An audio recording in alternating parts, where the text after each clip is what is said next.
And it's not just London, Dublin, Amsterdam, Warsaw. The same pattern repeats across Europe. Just decades ago, people were promised something very different: a continent without internal borders, a shared space built on coexistence and prosperity. So what happened? How did Europe, built over 75 years around the idea of openness, end up demanding border control again? This is not a coincidence. After World War II, Europe was materially and morally devastated. 2 world wars in 30 years had proven that rival sovereign states, rigid borders, and extreme nationalism led to destruction. The conclusion among European elites: to avoid another catastrophe, the system itself had to change. That's where European integration comes from. First economic, the coal and steel community in 1951, then the European Economic Community in 1957. The goal: make war between European states no longer profitable or even possible. Over time, Europe didn't just integrate economies, it integrated spaces. In 1985, 5 countries signed the Schengen Agreement. The idea: gradually eliminate internal border controls and allow free movement of people as a core principle. That leap was consolidated in 1999 when Schengen was formally incorporated into EU law through the Treaty of Amsterdam. At that point, 13 countries were part of it. Today, 27. But eliminating internal borders meant control had to concentrate at external borders. That principle was formalized with the Dublin Regulation. The first country an asylum seeker enters is responsible for examining their application. In practice, this shifted the burden of migration control onto border countries.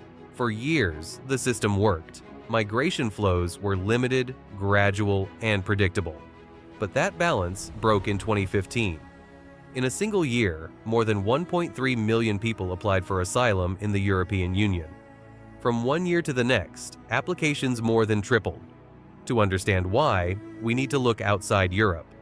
Since 2011, Syria's civil war had been escalating with no end in sight. Millions fled to Turkey, Lebanon, and Jordan, countries that absorbed most of the impact for years. But by 2014, that capacity ran out. Camps became overcrowded, international aid declined, the possibility of return disappeared. Other crises overlapped: Afghanistan, Iraq, Eritrea. But the trigger was also internal. In 2015, a perception took hold that Europe's doors were more open than ever.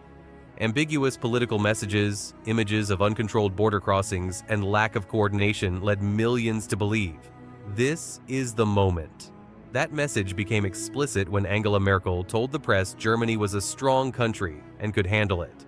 From that moment, Germany became a magnet.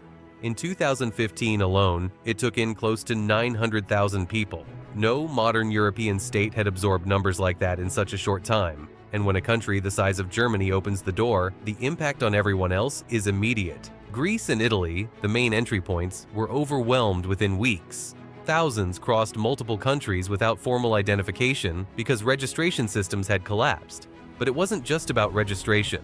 Identities had to be verified, asylum claims assessed, healthcare and housing provided, hundreds of thousands of children enrolled in schools, security guaranteed, all while integrating people from very different cultural backgrounds into European society. That takes time, state capacity, and coordination between countries. But Europe wasn't prepared for that scenario. It had been designed for a much smaller scale. To make matters worse, every national decision started directly affecting others. Trust between countries, the silent foundation of the European system, began to erode. It was no longer clear who was responsible for what or who was willing to bear the costs. That's when, in 2015, Europe stopped managing flows and started dealing with the largest migration and humanitarian crisis since World War II. But the main problem wasn't just the number of people. It was the model being used to integrate them. And this is where a belief comes in that for years, no one dared to question. While countries dealt with a humanitarian crisis, the core assumption of European migration policy remained intact. It assumed that once immigrants were inside Europe, everything else would sort itself out. Time would do the work. The welfare state would smooth out differences. Coexistence alone would produce integration. The fundamental problem: Europe treated integration as a single process when it's actually several different ones. Legal integration, papers, residency, access to services, is one thing. Economic integration is another. Cultural and normative integration is yet another. The European system moved very quickly on legal integration, but assumed the other two would happen on their own. For decades, the state guaranteed rights, while welfare cushioned tensions. This allowed relatively stable coexistence even when cultural integration was partial or non-existent. It was possible to live inside the system without fully adopting its norms. But that balance starts to crack when conflicts appear that bureaucracy can no longer absorb. The first major breaking point came in January 2015. Two armed men entered the offices of Charlie Hebdo in Paris and killed 12 people. The attack was meant to punish the magazine for publishing cartoons of the Prophet Muhammad, something legal in France, protected by freedom of expression. The attack shocked Europe. Millions marched under the slogan "Je suis Charlie" in defense of press freedom. The attack made clear that part of the population living inside Europe did not accept its rules. For those groups, freedom of expression had religious limits the European state did not recognize. It also became clear that legal integration did not guarantee cultural alignment, and that peaceful coexistence could last for years until a conflict emerged that couldn't be absorbed. Even so, for many, Charlie Hebdo was seen as extreme, a terrorist attack, something exceptional. The real test came just months later, when that same disagreement with European norms showed up in everyday life, in a public square, in the middle of a crowd, under the helpless gaze of the state. On the night of December 31, 2015, thousands gathered around Cologne's central train station for New Year's Eve celebrations, one of Germany's busiest public spaces. Throughout the night, large groups of men of immigrant origin began surrounding, groping, robbing, and threatening women passing through the area. These weren't isolated incidents, but coordinated groups taking advantage of the crowd and lack of effective police control. The size of the gathering, combined with organized behavior, left security forces unable to regain control for hours. In the days that followed, more than 100 women filed formal complaints, many for sexual assault. But what was truly disruptive wasn't just the severity of the events or the state's inability to respond. The worst part was the institutional reaction afterward. In the first days, official information was confused and fragmented. Some media outlets avoided covering the events clearly. Authorities were slow to acknowledge the real scale of what had happened. Fear of social tension and politicization delayed a direct and transparent explanation. That initial silence had deep consequences. For a significant part of German society, Cologne was a sign that the state had not only failed to prevent the events, but also failed to explain and take responsibility for them. The feeling that took hold was fear. Not fear of a new incident, but fear that authority itself was retreating. This changed everything in Europe. Up until that point, it was still possible to debate whether there was really an integration problem. After Cologne, that debate was over. The question was no longer whether there was a crisis, but what to do about it. That's when Europe stopped acting as a unified bloc. Each country started looking at the situation through its own fears, limits, and priorities. Out of that rupture, two very different paths emerged. The first, keep managing the problem within the existing system. Germany is the clearest example. It acknowledges the situation is difficult, tensions are real, but chooses not to break the model. It strengthens administrative machinery, expands integration programs, and bets that over time the system will absorb the impact. The idea, hold on, adjust along the way, avoid a bigger rupture. But there's an opposite path. Countries like Poland and Hungary decided to act before the problem became unmanageable. They close ranks, reinforce borders, reject any mechanism that limits national control. They accept the political cost of confronting EU authorities because they prefer conflict now over disorder later. It's a hard choice. But the first option, managing within the system, isn't easy either. It means prolonged social tension, political wear and tear, and constant pressure on the state. And to understand where those tensions lead when they persist over time, you only need to look at countries that tried hardest to preserve the original model. France and Sweden work as early laboratories. In France, strain shows up in conflicts over authority and secularism. The French state was built on the principle that civil law stands above religious identity. But that principle has been challenged for decades. Police struggle to enter certain neighborhoods. Religious symbols become constant sources of conflict. The state steps back to avoid open confrontation. There, Sharia carries more weight than French law. In Sweden, the process was different, but just as revealing. For decades, the country was held up as the most successful example of openness, multiculturalism, and a strong welfare state.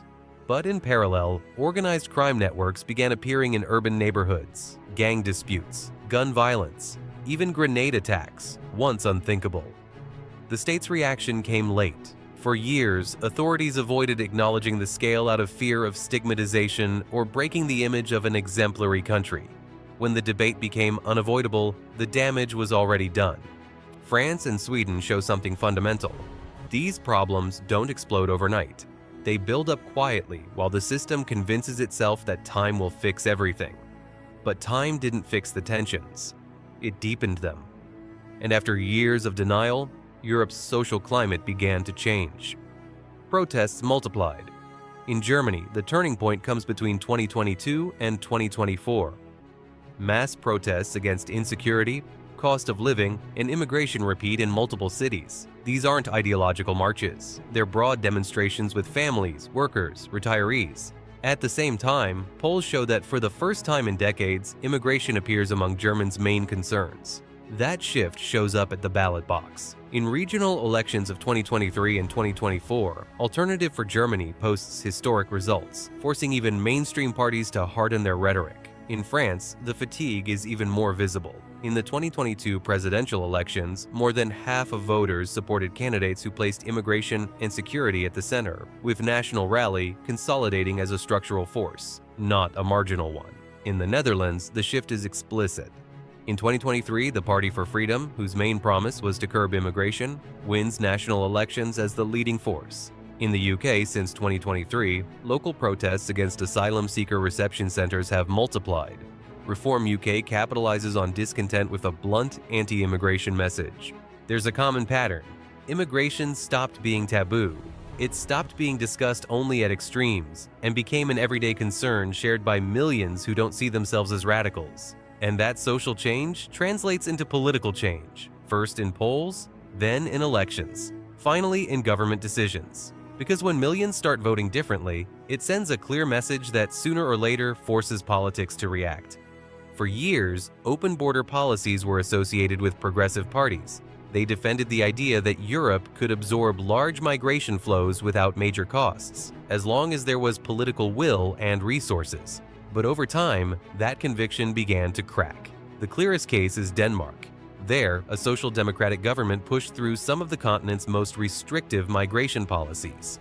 They tightened asylum requirements, limited family reunification, sped up deportations. The argument isn't cultural or identity-based.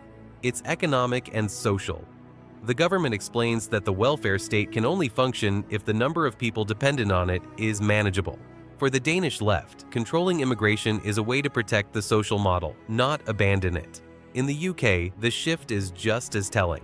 After years of pressure, the Labour Party adopted much tougher measures. By 2025, the focus shifted to reducing flows, stopping irregular migration, demanding rapid integration. Openness is no longer talked about as a moral value, but in terms of system capacity, saturated public services, and loss of control. And in Germany, the term carries enormous symbolic weight. The country that in 2015 embodied the idea that Europe can handle anything starts drawing limits. Temporary border controls are reintroduced. Agreements are signed to speed up expulsions. Official discourse shifts toward order and security. When even the parties that designed, defended, and justified the open model start restricting it, it becomes clear the problem is very serious. After the shift in rhetoric and policy tightening, many ask, why doesn't Europe just shut its doors completely? The answer, it can't, without paying very high costs. The first limit is demographic. Europe is aging fast. Fewer children are born. The working age population shrinks year after year. This creates structural dependence on external labor. Entire sectors, construction, agriculture, elderly care, cleaning, function today thanks to immigrant workers. The second limit is economic. European economies adapted to migrant labor availability. Businesses, services, supply chains were built around that reality. Changing it means reconfiguring how the economy works, something that can't happen overnight. The third limit is legal. Europe was built on a rigid web of laws, treaties, international commitments. The right to asylum, refugee protection, supranational courts. Every change takes time, reforms, legal battles. And there's one last factor rarely discussed. An entire industry has grown around immigration. NGOs, law firms, international organizations, consultancies, public programs, these are entire systems that function because the flow exists, and they pressure to make sure it never fully stops. The result is a scenario full of contradictions. For decades, Europe built a system designed to open up, not to close quickly. A system built for relatively low flows, gradual integration, and broad cultural consensus. As long as those conditions existed, the system worked. When they stopped existing, the system began to fail. Now Europe wants to limit flows, but needs labor. It wants to control borders, but is bound by rigid legal frameworks. It wants to defend its values, but fears the political cost. The result is what we see today: partial closures, permanent exceptions, and tough rhetoric paired with incomplete policies. Europe has to decide whether it can still function with a system designed for a world that no longer exists. And if it can't, it needs to accept that it will have to redesign its rules, its limits, and its priorities. This isn't a moral debate, it's a structural one.